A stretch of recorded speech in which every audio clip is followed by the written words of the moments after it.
ball is tipped, and there you are. You're running for your life. You're a shooting star. In all the years, no one knows just how hard you worked. But now it shows. In one shining moment, it's all on the line. In one shining moment, they're frozen in time. But time is short and the road is long.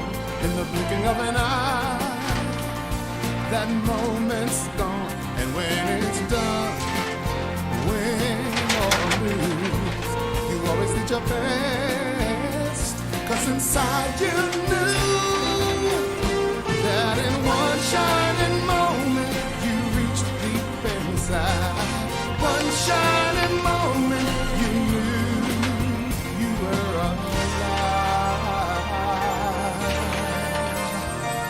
Feel the beat of your, feel the wind in your face.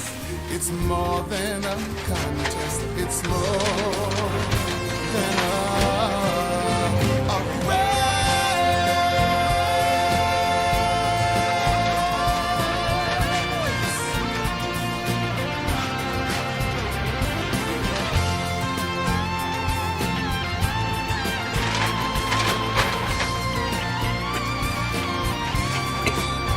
And when it's done, win or lose, you always did your best. 'Cause inside you knew, in one shining moment you reached for the sky. In one shining moment you knew, yeah. In one shining moment you're willing to try. In one shining moment you knew.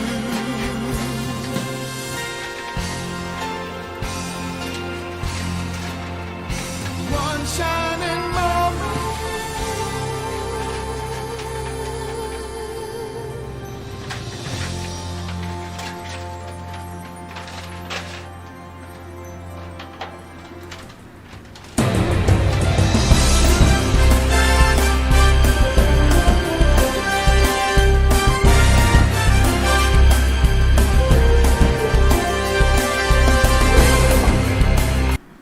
What's up, CSBA? What's going on, everybody? A March Madness National Championship pre-game show. We've got a whole cast of characters with us here. We got Zay up top left. We got C-Web, who's not on camera, having some camera difficulties. We got Mr. Rick Morton, bottom left, and Alex, a.k.a. Mitchell Blockson, in the bottom right. What is up, fellas? How's everybody doing tonight? Yeah, What's good. good? What's good? Good, chill. Guys, hyped for this game or what? This should be a pretty good matchup. Broad Street, Ohio A&T, going head-to-head, mono. I think a lot of people may not have expected Broad Street to be here in this national championship, but a lot of people throughout the year were riding the Oat bandwagon. Obviously, I'm going to throw it to C-Web here, but interesting how this national championship game kind of came to happen. I don't think it was the path that a lot of people saw. Some upsets along the way. It was a really good tournament to get to this point. I'm going to throw it over to C-Web. C-Web, you want to kick this puppy off? Yeah, so after a great season here, comes down to two, Broad Street and Ohio A&T. Broad Street getting the, I wouldn't call it an upset, but beating the #1 overall seed Clutch City to get here. Warbirds, their toughest opponent so far was Emerald City in the last game. I know everybody was looking at that Broad Street Langley game. Ended up being a little bit more lopsided than we thought. Broad Street kind of came out with something we weren't expecting. But as we take a look at the team comparisons for tonight, pretty even up and down. You see Broad Street a little bit lower on points scored. Kick this off with Zay. Why don't you give me your impressions of the game here, and we'll just go around the horn. Oh yeah, definitely. This game, it's kind of fitting. I was saying this in the league chat the other day. Both teams actually played each other twice before this game. It's 1-1. Um, I believe Broad Street won during the regular season in the conference tourney. Theo struck back. They got that win there. So kind of fitting that these two teams ended up the final. I saw in the CSBA fast break, and I fully agree with it when it said the paint battle was going to be the most important there. There's a lot of inside guys there. Julius Jordan, Dog, and Tyson Blaze, just to name a few guys that really work in the interior area. So that's definitely going to be a X factor to look out for. Yeah, let's kick it over to Rick Mort. Talk about those battles inside. I know you're highlighting the guys later in the show, but just a quick rundown of what we expect to see from those bigs. Well, right now I just know that they both have some big guys down low.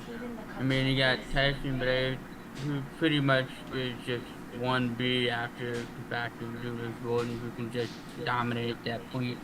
But Walter's gonna have to figure out how to stop Dog, get him on the inside, but they got somebody in Tyson Blade who can probably block them shots and do something with it. So if Julius Jordan isn't gonna get hot, it's gonna be Blade. Yeah, that's a pretty good assumption there.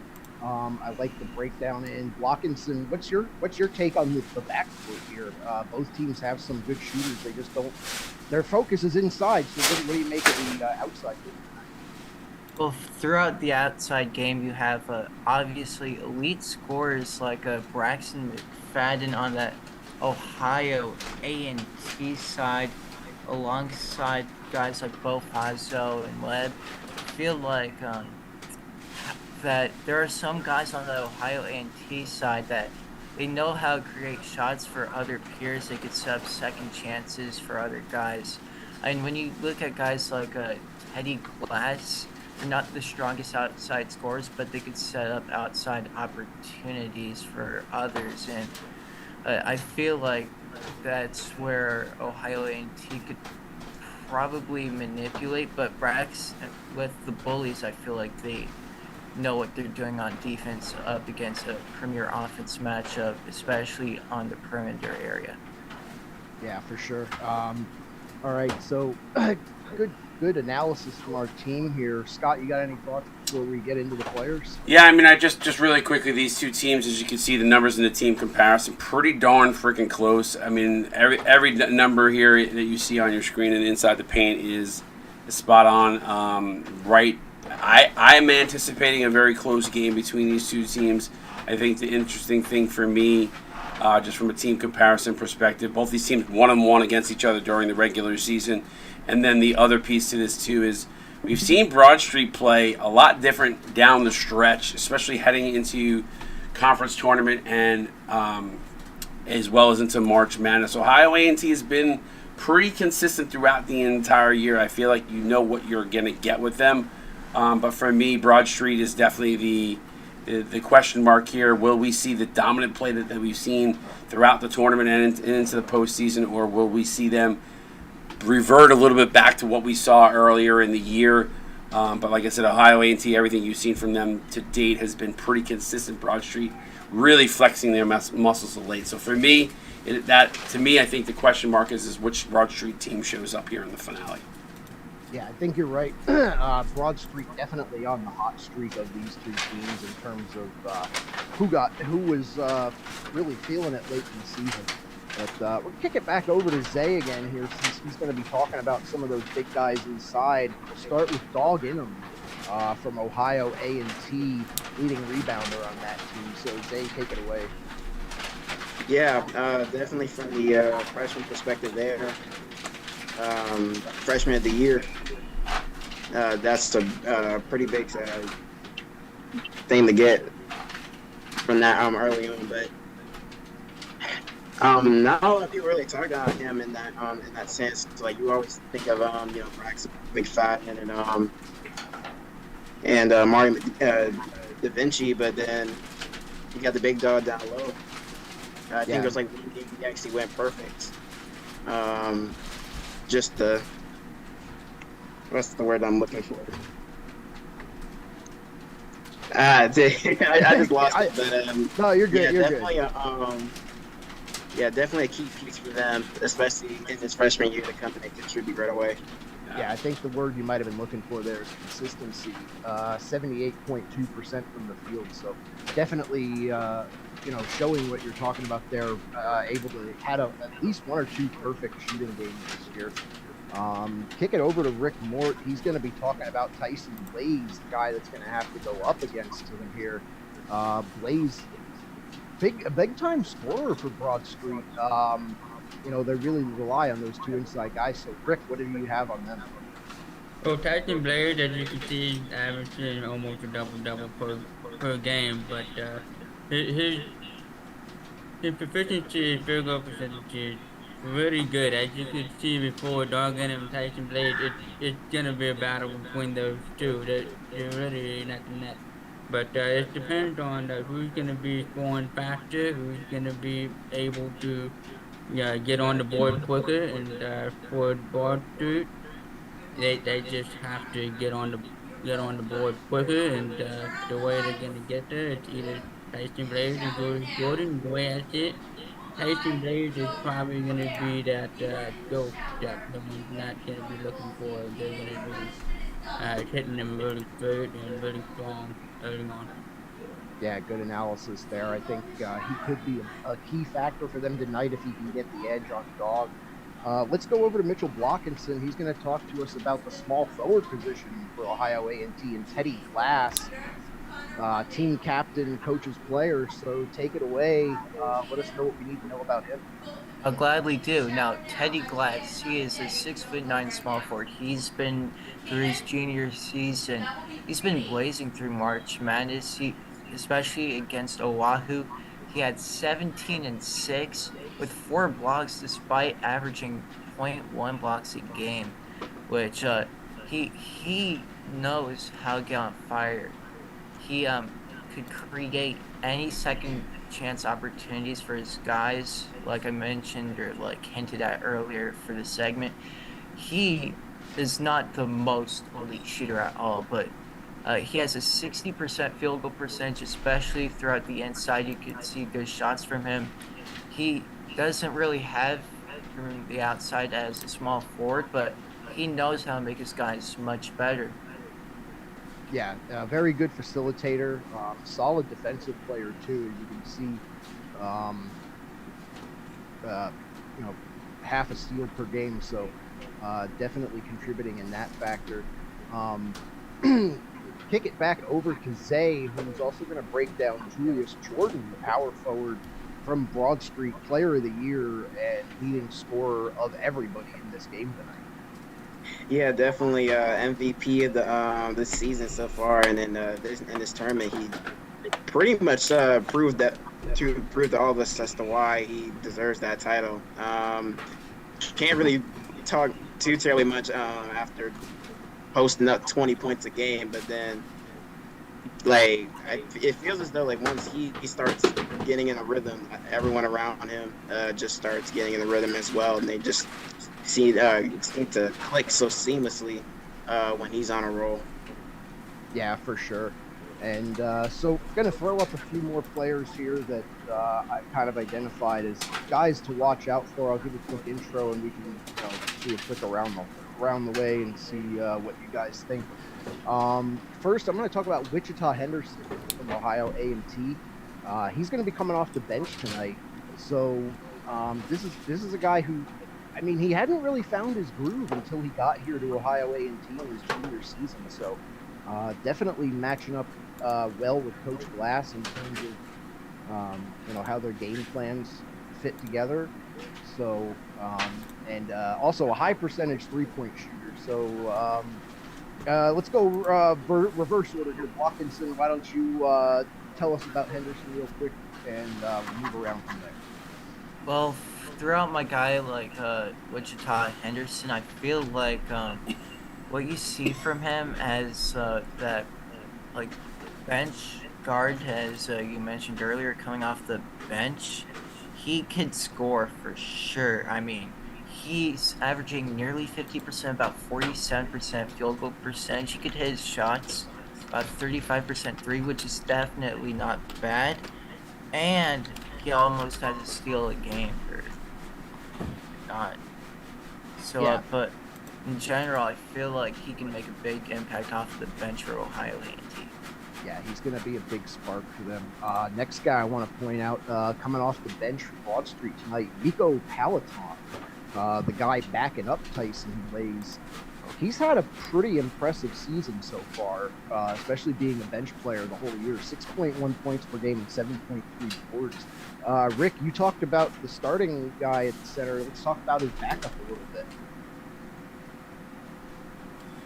So, Miko Palatine is pretty much doing what needs to be done for Broad Street. He pretty much needs to get around. He knows how to make sure that it's not all on Julius Jordan or on Tyson Blade.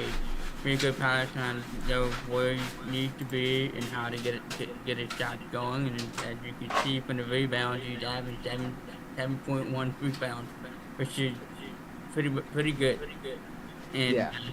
compared to Tyson Blaze, but he knows how to get the rebounds. He knows how to get after the players and get everybody out there. That's what you need to be doing in that game. Yeah, for sure. He and Blaze, both over 7 rebounds per game. So big thing for Ohio A&T to deal with off the bench. Going to kick it over to Zay for this one. We're going to talk a little bit about the guy everybody talks about on Ohio A&T, Mario Da Vinci. 15.5 points per game, 6.1 rebounds. You were talking about Dog. Talk about this guy because he plays right next to him. Yeah, definitely Mario Da Vinci. Very offensively skilled, both in the paint and in the, like beyond the arc as well, shooting 37% from deep. Also boasting a little bit over a block per game too, so he can definitely do it on both ends. Yeah, he's definitely one of the reasons as to why they're here. Can definitely play both spots, either as the 5 or as the 4 with Doug in them and starting unit as well. So definitely very versatile. Yeah, for sure. We've seen him play in the 4 most of the year, but as you can said, those two guys can switch off and on defense for sure and really be a force to be reckoned with. Last guy I'm going to talk about a little bit is Bo Fazo from the Broad Street Bullies. This is a guy that I threw in here because he is a starter and he does average 10.9 points per game. I know he gets overlooked, but he's 55.6% from beyond the arc. So if that inside game isn't working, look for Fazo to get a lot of looks tonight. Wire, you got any thoughts on this one before we take a look at the starting lineups and kick off this game? Yeah, Fazo can be one of those guys that is he's energetic. He kind of steps up at moments when the team seems to be kind of going through a little bit of a stamina issue. Maybe they're slowing down because they've been going to work. Obviously, Julius Jordan puts in a lot of work offensively, but Fazo a lot of times will, when you see them starting to either double on Jordan or trying to like slow the game down, Fazo will get out. He'll get out running. He'll cause havoc defensively. You saw the steals per game, averaging over 1 a game. So he's always doing something on there, whether it's getting a fast break bucket, whether it's coming up with a big steal in the right moment, or helping out Jordan when the double teams do come.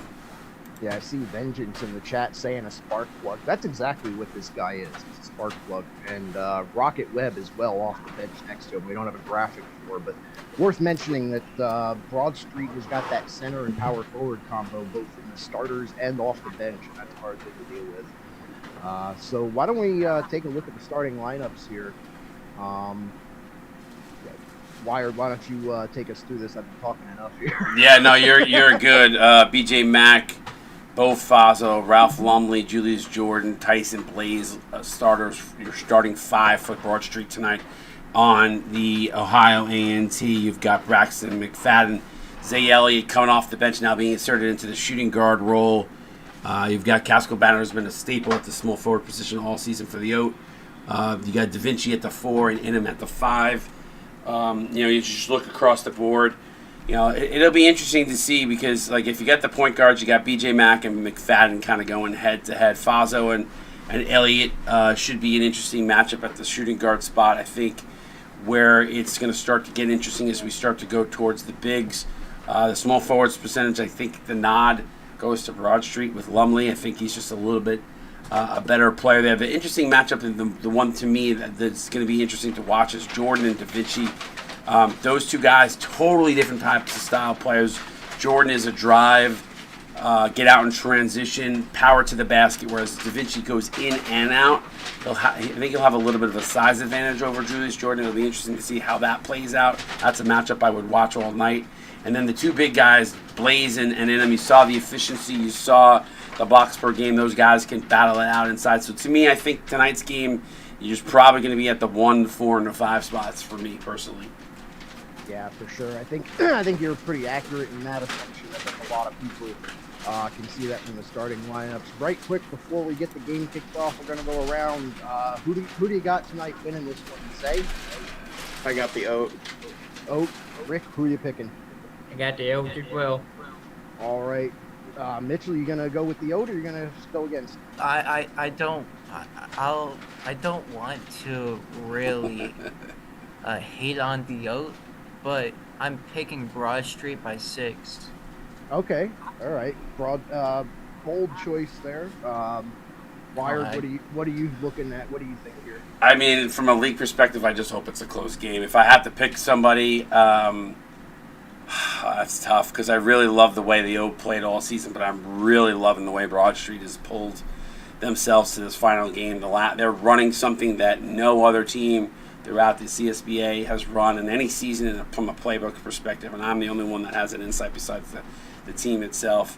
I will not reveal what it is, but I will say I really love what they're utilizing with that particular playbook. So I'm going to go Broad Street just for the sake of, I think they're just going to edge this game out just by a little bit. All right, and I actually what do you got, Chris? Personally, I think Broad Street probably is on the street to get this done. I hate to pick against my boy Glass, but I think I'm picking Broad Street. I think the matchups favor them a little bit. However, I will say if Jordan doesn't come out and put his foot down right away, the Warbirds could run away with this because I think they are a little bit better of a shooter. You know, it's funny you said that. The two different style teams, they play very, very different. Obviously, shooting is a huge part of this game. If it starts to become an interior game, it should get very interesting. I think if it starts relying on if things start relying from beyond the arc, the team that's shooting up a lot of threes most likely probably not going to win. And the only reason I say that is because you can get.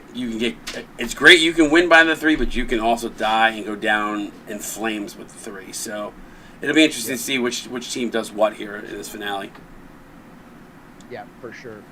So for all of us here on the panel, happy National Championship Day. Any final words from any of you guys before we kick things off here? Yeah, same thing as Wired. I'm just looking for a good game. That's it. Yeah. I think that's everybody. Yeah. What you got, Mort? Yeah, I just want a good game as well, but hopefully we get the win. It was 3-2. And 3 Broad, 3, 2 Oaks. So but the Bullies might get this game, but we want chaos. We want a higher A&T right now. What do you got? Yeah, honestly, I won't be mad if this game goes to quintuple overtime. I just want a good game. I will say this, no matter who wins, obviously I wish both teams a lot of luck tonight. There are a lot of great people on both sides. Honestly, I don't really care. Personally, I'm not pulling for one team or the other because, honestly, I love everybody on both squads, and I'm so conflicted on who wins. I just hope it's a close game and it's fun and everybody enjoys it, and that's what we hope for. Yeah, again, congratulations to both teams getting here. That is a championship in and of itself, just to get to the final game. So hold your head up high no matter what the outcome. Stick around. We're going to kick this thing off in just a few minutes. Me and Wire are going to be on the call. Yeah, I'll add one more comment. Just remember, at the end of the day, there's only one winner out of 36 teams. It's just a lot. It's hard to get to this point of the season. So no matter the fact that you're here, will always be remembered, and just remember that. Yeah. And go ahead. the final thing I'll say, I just hope both coaches out here, you have the mindset as Ricky Bobby once said, if you ain't first, you're last. You're definitely right when it comes down to a win or go home game. And shout out to Emerald City and Langley for making the Final Four too. All four of these teams absolutely deserve to be where they were. Yeah, couldn't said it any better, Csba. All right, guys, we'll see you in a moment as we tip off the national championship game. We'll be right back.